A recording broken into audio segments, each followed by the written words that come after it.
pray, all I need are some better days.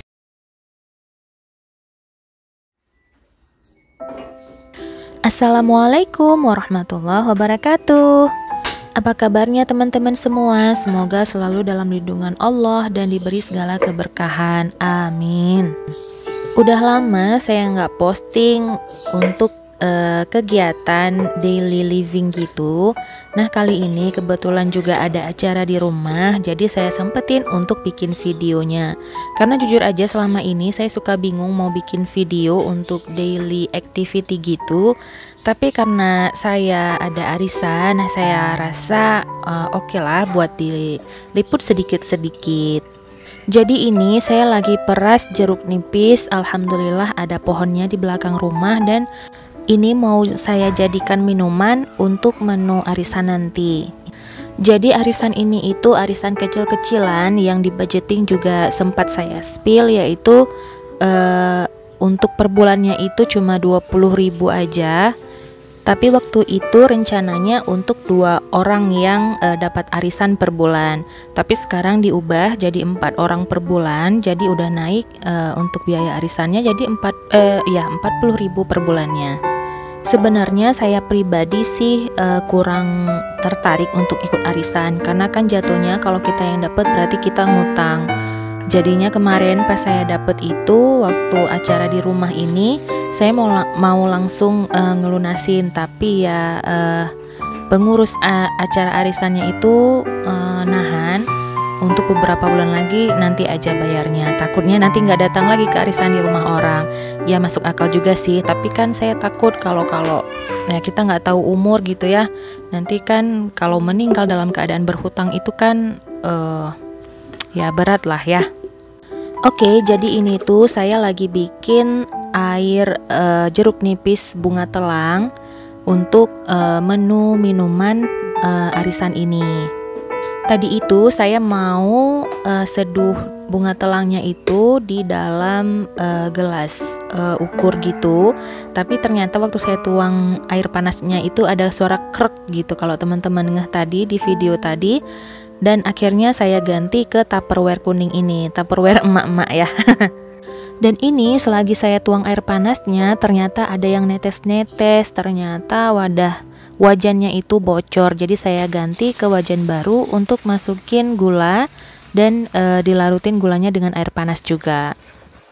Oke, selain bunga telang tadi yang udah saya seduh, juga saya rendam selasih sekitar 2 sendok makan gitu, pakai air panas juga biar cepet ngembangnya. Kemudian juga saya pakai nata de coco. Jadi semuanya saya campurin ke wadah besar ini, masih Tupperware juga ya. Kebanggaan emak-emak, jadi ini punya ibu saya. Alhamdulillah kita manfaatkan yang ada di rumah, bagus dan sesuai gitu ya. Terus saya masukin juga es batu biar nggak terlalu panas dan cepet dingin juga, karena mau saya simpan di kulkas. Jadi kalau makanan masih panas dimasukin kulkas, nanti kulkasnya bisa gampang rusak ya. Jadi ini untuk perasan jeruk nipisnya saya pakai satu centong ini aja. Alhamdulillah cukup untuk 1 Tupperware besar ini. Kemudian air seduhan bunga telangnya saya saring ya, biar nggak tercampur di dalam air ini. Nanti kalau dicampur sekalian ke sini waktu dikasihin ke tamunya agak repot ya, dipisah-pisahin satu-satu. Jadi langsung saya saring aja. Jadi air bunga telangnya dari biru berubah jadi ungu. Terus saya tambahin juga beberapa air lagi, itu kira-kira ada 1,5 liter lagi saya tambahin air biasa. Untuk air gulanya itu tadi udah saya tuangin di awal ya, itu sekitar 0,5 kilogram gulanya yang saya pakai. Kemudian ini dicoba dulu sama saya biar tahu rasanya udah pas apa belum. Nah, karena udah pas, jadi waktunya beres-beres, dan ini mau saya langsung masukin ke dalam kulkas. Jadi untuk makanannya kita nggak masak ya, jadi saya beli aja. Ini mie goreng saya beli untuk 6 kilo mie goreng, untuk mie aja ya, itu 30.000 per kilonya. Jadi untuk 6 kilo mie goreng itu 180.000. Dan juga saya pesen kue juga, Ini di tempat berbeda sih. Jadi tadi saya shoot waktu masukin mobilnya aja. Ada sus buah dan juga tahu goreng. Untuk sus buah ini kepengennya mama, ibu saya.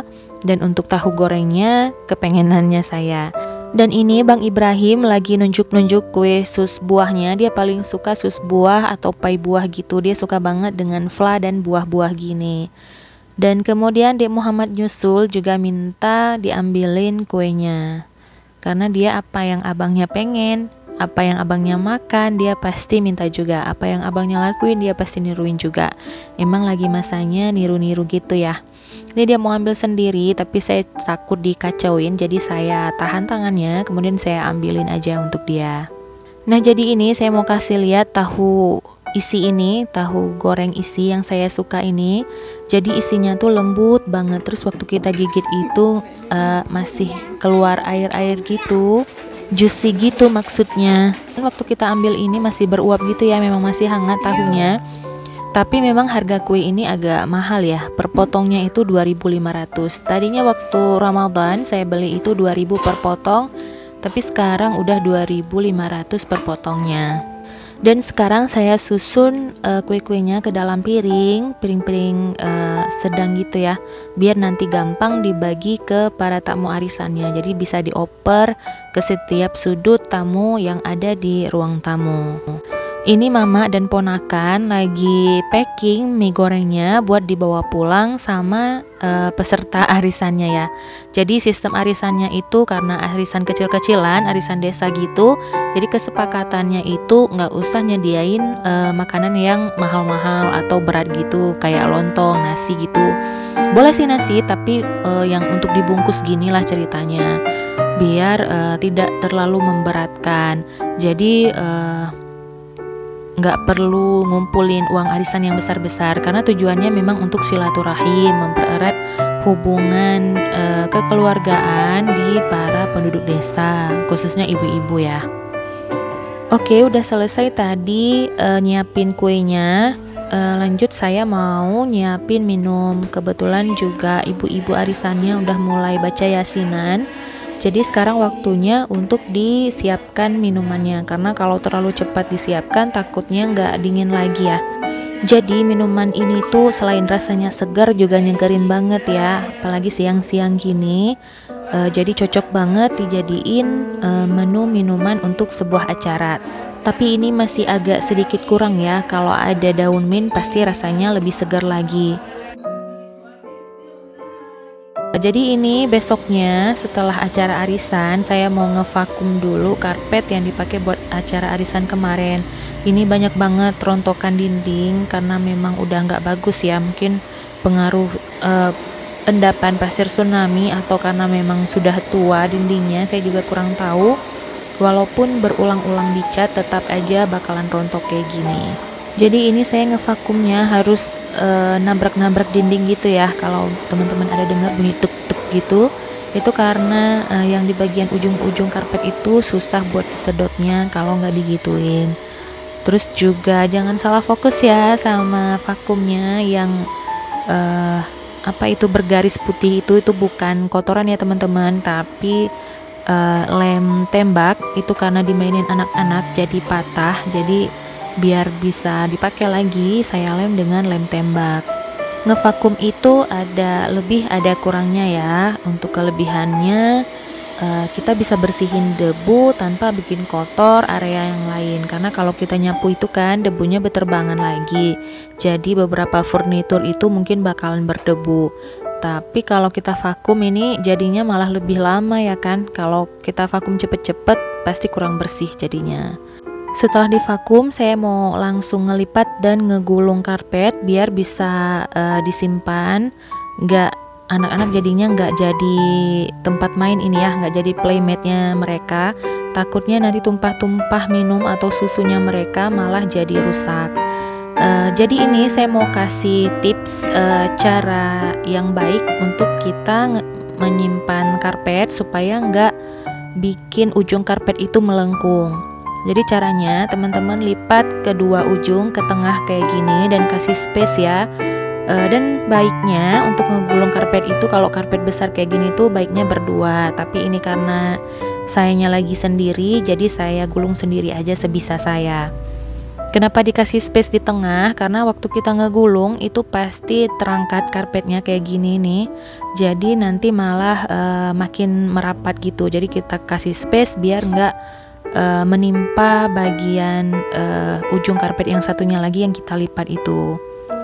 Jadi kalau dilipat begini itu nanti waktu dibuka karpetnya itu bakalan rapi, gak akan melengkung ke atas atau ke bawah gitu.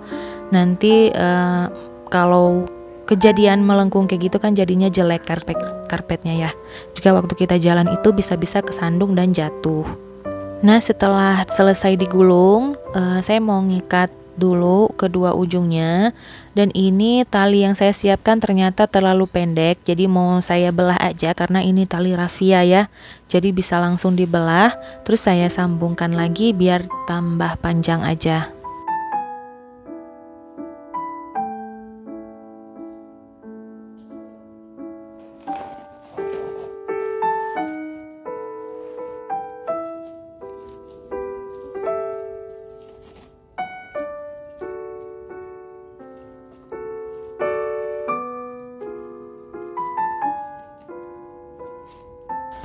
Selesai deh ngebersihin karpetnya, dan sekarang tinggal disimpan ke tempatnya.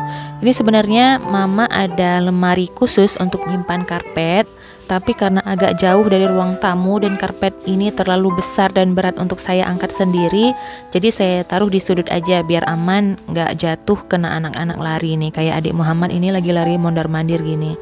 Jadi saya simpan di sini aja, tunggu suami nanti yang ngangkat ke lemari. Oke teman-teman, gitu aja video saya kali ini. Semoga ada manfaat yang bisa diambil. Sampai jumpa lagi di video saya selanjutnya. Assalamualaikum.